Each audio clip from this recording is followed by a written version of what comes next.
Abdel Fadel. Bonjour Yasmine. Bonjour Yasmine. Bon, on a un problème de son. Oui, je pense que c'est déjà rétabli. Bon, oui, ton intervention d'hier a déjà fait des vagues. Bernard Drinville a repris ton inquiétude. Ben, écoute, l'inquiétude quant au fait que des immigrants temporaires, là, ou des immigrants temporaires qui n'ont pas le droit de vote puissent puissent accéder à cette course au leadership et voter, là, pour qui sera le prochain premier ministre ou première ministre du Québec. Visiblement, ça a fait des petits. On a vu Bernard Drinville s'inquiéter et demander à la coalition Avenir Québec de corriger le tir, mais ça ne semble pas être faisable parce qu'il faudrait aller changer les règles de la constitution de la CAQ et ça se fait Sur ce qu'est au un membre, Congrès. en fait. Dans la constitution du parti, on définit ce qu'on est un membre et on n'a pas mis qu'un membre doit être citoyen du pays, là. Citoyen du pays ou immigrant permanent à tout le moins, parce qu'on veut Au ouvrir moins, ouais. aussi le membership à une plus grande personne, mais à tout le moins un résident permanent. Tu sais, il n'y a pas le droit de vote aux élections générales, un peu comme un mineur entre 16 et 18 ans n'a pas accès aux élections générales. Mais un immigrant temporaire, comment se fait-il qu'il puisse avoir accès à un membership d'un parti politique? J'ai appris aussi que, en fait, on a vu, c'est le travail de Geneviève Lajoie dans le Journal de Montréal, qui dit que le Parti libéral du Québec, lui, étant donné qu'il avait peur de certaines ingérences étrangères, avait réglé le tir, là, avait corrigé le tir qui était dans la même position en 2024 en faisant en sorte que ce sont des citoyens canadiens et des immigrants permanents qui peuvent avoir accès au membership du Parti libéral du Québec. Mais cette situation-là, c'est aussi le cas du Parti québécois et c'est aussi le cas de Québec solidaire. Donc, c'est intéressant de se poser des questions-là, puisqu'on parle des immigrants temporaires. Des questions qu'on s'est jamais posées. Bon, ceci étant dit, est-ce que la question se pose, est-ce que la CAQ peut encore gouverner? Ce qu'on voit évidemment sur 2-3 dossiers chauds, c'est beaucoup de confusion entre les candidats au leadership puis les positions du premier ministre lui-même ou du gouvernement. Ben, écoute, Mario, je vais t'illustrer ça. La candidate de le candidat de la CAQ, là, à Chicoutimi, si on lui pose, il fait un débat, puis on lui pose une question sur sa position sur le PEC, il dit quoi? Il y a une élection complémentaire qui se déroule là. Mais là. c'est pas la première fois que ça se vit, là. Le PQ, je veux dire, on a l'impression qu'on le vit pour la première fois. Peut-être que les débats ont été particulièrement animés, mais je me souviens du PQ qui était dans la même situation, des candidats à la chefferie qui avaient des positions différentes, il y avait une partielle, puis le candidat, puis sais-tu quoi? Si t'es dans un comté favorable au parti, il répondra à aucune des questions, puis il va gagner pareil, là.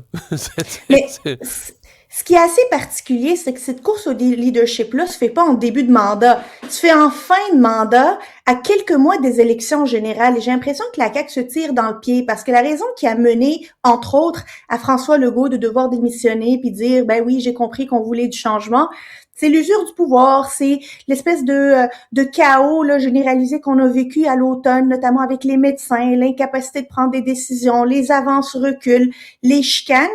Et là, cette course au leadership qui arrive trop tard dans le calendrier électoral fait en sorte de le mettre en exergue, de le souligner, de le surligner, de le mettre en gras à quelques mois là, du rendez-vous électoral général. Quel est l'arrière-goût qu'on va laisser à l'électorat au terme de cette course-là, au 13 avril prochain?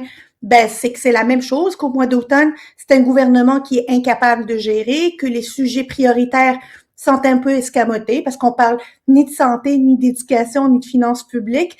On est pogné sur le troisième lien puis le PEC. Or, c'est ni le troisième lien, ni le PEC, là, qui font en sorte de régler les problèmes que vivent la majorité des électeurs qui, eux, auront droit de vote le 5 octobre prochain. J'ai l'impression que ça n'aide pas la CAQ dans son renouveau, dans, sa reconstruction et que ultimement ça va y nuire au rendez-vous électoral parce que tout le monde va se dire ah non, un gouvernement de la CAQ c'est un gouvernement du chaos là, puis on le voit ils sont incapables de décider. Je comprends que aujourd'hui il y a des projets de loi comme celui avec les ententes avec les médecins qui doivent être adoptés. Mais c'est à se demander si c'est pas une erreur de ne pas avoir prorogé ou s'il n'est pas trop tard pour proroger, rien que pour protéger un petit peu la CAQ, l'image de la CAQ avant un rendez-vous électoral. Et on a vu que c'était salutaire pour Non, Justin mais Trudeau et Mark Carney. j'ai vu la pagaille, le cirque des dernières semaines. Je me demande quand même, est-ce qu'on manque pas un peu de perspective? C'est-à-dire que, tu sais, on voit ça, là, ça se met à brasser dans le poulailler, mais tu sais, en mars, on va parler d'autres choses. En avril, on va choisir un nouveau chef qui va former son équipe en fin avril, qui va prendre des décisions au mois de mai. T'sais, est-ce qu'on, mettons exemple, là, quand on va faire le bilan de tout ça, est-ce qu'au mois de juin, qu'est-ce qui va en rester? Des fois, on grossit parce que je repense à des courses, puis c'est vrai qu'on n'a pas vécu. Ça fait longtemps qu'on n'a pas vécu là, un parti au pouvoir. C'est sûr que François Legault est parti trop tard. Là. C'est certain que ça. Mais je me demande, c'est très mauvais, mais est-ce qu'il va en rester quelque chose ou est-ce que c'est juste un bruit de fond temporaire? Tu sais, même, je dirais exactement la même chose là, de toute l'affaire du Parti libéral en novembre-décembre. Pablo, oui. les Brownies. Je veux dire, là, Charles Milliard va probablement devenir chef, là, va être couronné dimanche, va prendre ses positions, va former son équipe. Est-ce qu'au mois de juin, ça va être encore majeur, là, cette histoire de Brownies-là, en prévision de l'élection? Je sais pas, mais... des fois, on a tendance à surévaluer l'importance de ce qui arrive dans le présent, là, tu sais. Mais Mario, le budget s'en vient. Un budget, c'est une priorisation gouvernementale politique. Et surtout le dernier budget d'un gouvernement en exercice, là, c'est un budget préélectoral. C'est quoi les priorités préélectorales qu'aujourd'hui Éric Girard peut poser? Mais s'il y a une chose qui s'est clarifiée dans les dernières semaines, dans les 2 dernières semaines avec cette pagaille, c'est qu'ils peuvent pas faire le budget avant la fin de la course. C'est-à-dire que le nouveau chef doit pouvoir mettre son empreinte sur le budget. On peut pas On voit ce que ça donne là, quand il y a des... C'est-à-dire, à partir du moment où tu déposes un budget et qu'il y a un des 2 candidats à chefferie qui dit « Moi, j'aime pas tel volet ou telle affaire », ça n'a plus d'allure. Donc, moi, je pense que ça vient de clarifier que le gouvernement peut pas... Par exemple, un budget, c'est une nouvelle initiative. Ils peuvent plus faire de nouvelles initiatives. Ils peuvent continuer les projets de loi existants, fermer des dossiers en marche, mais ils peuvent pas... Fait que ça, je sais pas comment M. Girard puis François Legault puis mais à mon avis, ils ne peuvent pas déposer un budget genre 2 semaines avant de choisir un chef. Ça n'a pas de bon sens.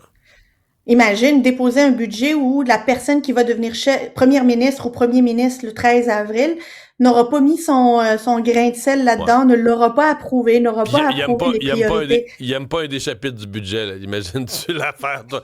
Hey, merci, Yasmine. Merci, Mario. Bye-bye.